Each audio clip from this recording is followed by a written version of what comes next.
Mental Health Mondays, hosted by Nicole Clay and Mikaela Armstead, is the weekly dose of hope and health you didn't know you needed. Episodes are 30 minutes or less and cover a main topic each week. Watch live at 7 p.m. or on demand on Facebook or YouTube. Hi, everybody. Welcome to Mental Health Monday. My name is Mikaela Armstead, and I'm a law student at Wayne State University Law School, and I'm also the founder of my own mental health blog, The Sunflower Factory. Today, I have with me Minister Nicole. I'm Minister Nicole with First Baptist Church of Detroit. I'm a licensed minister with First Baptist, and I'm also a professional counselor holding a limited license issued by the state of Michigan. I enjoy encouraging people and helping them to get to their best mental state. And I am talking to Mikaela today about our Mental Health Monday series, where we will focus on a series of topics with information that's useful to everyone. So our first episode is entitled, What's in Your Toolbox? So Minister Nicole, what is a toolbox? A toolbox is something that we all have, whether we acknowledge it or not. But basically, your toolbox is filled with your coping mechanisms. Coping mechanisms are strategies or behaviors that we employ in order to help us deal with difficult situations. Once you're aware of the fact that you have a toolbox and that you engage in coping mechanisms, which we all do, it's important to make sure that your coping mechanisms are healthy ones. So that's why this discussion about what's in your toolbox is very pertinent, because we want to examine the things that we put in each of us put in our toolbox, the coping mechanisms that each of us put in our toolbox. Yeah, I agree. So what are some examples of a healthy toolbox? So I have identified 7 things that I believe are components of a healthy toolbox. But before I go into that, I just want to state that the things in your toolbox will change over time. Mm-hmm. Some things work for a certain phase of your life or for certain situations.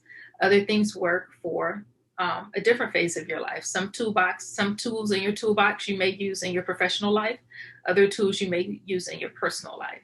So that is your toolbox is fluid, and that is part of adapting to each situation. Mm-hmm. However, the 7 things I want to talk about here, the 7 things that are in your toolbox are pretty general, and they can be applied to most situations. So these are foundational tools, basically, foundational coping mechanisms. Breathing is one, physical exercise, mm-hmm. journaling, self-care, mindfulness, meditation, and prayer. Those are the 7 foundational tools that I would recommend for anyone's toolbox. So I guess we should spend some time breaking down each one. So what exactly do you mean by breathing exercises? Sounds very basic, huh? Yeah. Being mindful of your breathing can just really draw you back to calmness. Mm-hmm. It's very important that you are mindful of your breathing when things seem to emotionally kind of get out of balance, or even in physical pain. Mm-hmm. Breathing is very calming. It's a tool that you can use to get through it. And that's why in labor, you probably heard of Lamaze. It's basically teaching you how to breathe through the pain. Mm-hmm. Reorienting your focus to breathing has both emotional and physical benefits. In terms of the physical benefits, deep breathing ensures that you get adequate oxygen. It helps your brain function. It helps oxygen get to your red blood cells. It helps your body function. It helps for clarity of thought.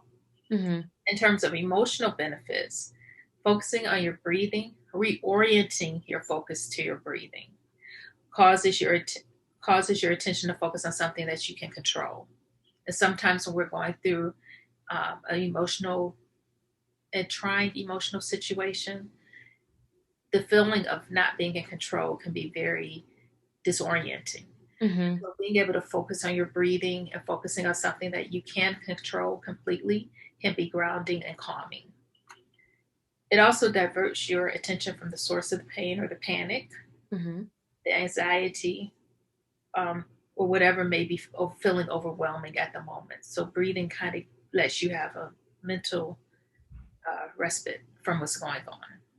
Yeah, for We'll sure. talk a little bit at the end about some breathing exercises. Okay, great.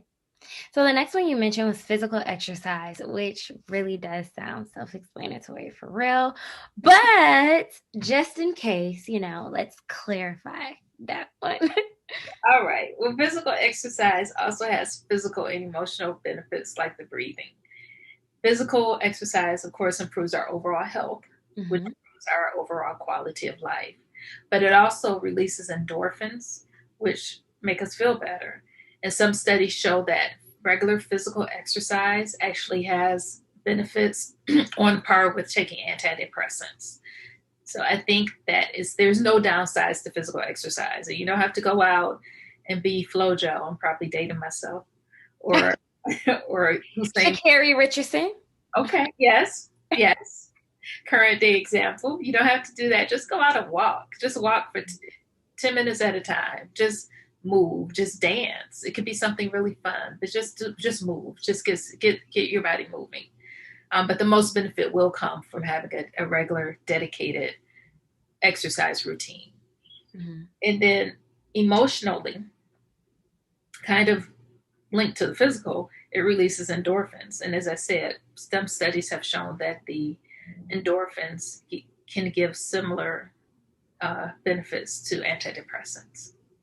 Yeah, for sure. So the next one is journaling, which is like my favorite thing to do. So I'm super excited to talk about this one. Cool. And I'd like to hear your comments at the end after I make mine. Okay. Journaling, it promotes self-awareness of our thought life and also our thought patterns, which is very important for mental health because a huge component that we see in unhealthy mental health is ruminating or getting in these negative thoughts or cycles. So just being able to recognize your thought pattern is Mm-hmm. like the first step to making sure your thought patterns are healthy. And journaling also assists in working through your issues. It just being able, it's almost the equivalent of talking them out to a really good counselor. You just writing it out is a more formal method of processing. You're basically processing the situation, and through the processing, you often get enlightenment. Mm-hmm. What are the benefits you see from journaling? Yeah, I think definitely processing is like on brand. I think that journaling helps me to organize my thoughts. And I think that sometimes I can be anxious about like so many different things going on. Like I have so many things to do. I don't know what's going on. And then when I write it out, it's like I can organize my life a little bit, which makes me feel like I'm more in control and I don't have to be so anxious about things. Yeah. So, yeah. One more thing I'd like to say, piggyback on something you said. Yeah. Is feeling sometimes like there's so much going on. Mm-hmm. Some people lose sleep because they wake up or they stay up thinking about all the things they have to do or the things they're worried about. And a great suggestion is to have a piece of paper and pen by your bed. Mm-hmm. So when you wake up, what you're thinking about, what you're worrying about forgetting, whatever, you just write it on that piece of paper and you let it go into the morning and you go back to sleep. Mm-hmm. So that's also a really good suggestion that's kind of similar to journaling. Absolutely. Absolutely. So the next one is self-care, which I feel like is a huge, huge topic. Like that's so broad. What do you mean by self-care? Okay, so self-care is basically taking care of yourself. And what does that look like for you? I think that self-care is being honest and kind to yourself and how you talk to yourself, how you think about yourself, and the things that you do with regard to your own body. Mm-hmm. You just have to make yourself a priority. And for the majority of us, most of us are not super selfish people. For the majority of us, we treat other people better than we treat ourselves. And we say things to ourselves internally that we would never say to anyone, not even someone we don't like. Mm-hmm. And so that's a really good check to make sure that you are talking to yourself in love as you would talk to, someone, a friend, or even a colleague. Also, self-care is an outlet for your soul to recharge. You should try to identify something creative that you enjoy doing. And creative doesn't always have to look extremely artistic. Creative is unique to each person. So it doesn't have to be drawing or making music or singing. It could also be cooking. Cooking is very creative. It's an expression where you have some control over how it manifests. You get to pick the seasonings, you get to pick the dishes. It's just, it is a creative element in that. A very easy creative exercise is coloring. That's why we see these adult coloring books all over the place. But I'd like to talk for a minute about some signs that we need to pay attention to ourselves. And thought, which is something that is used in a lot of recovery programs, but it stands for hungry, angry, lonely, tired. And these are basically alarms that you need to stop and pay attention to yourself. And also when you're in these states, you're more prone to making decisions that you may regret. You're more prone to making poor decisions because there's something out of balance in your physical body. Or I guess anger is emotional, loneliness too. But in terms of hunger, plan for a healthy diet. Plan for your meals each day. Pack a lunch. More than likely, what you make will be more healthy than what you can buy. Don't let yourself get to the depths of hunger. Anger is not necessarily, it's an emotion. It's not good or bad. But what it is it tells you that something's out of whack. Usually that you perceive that a boundary has been violated.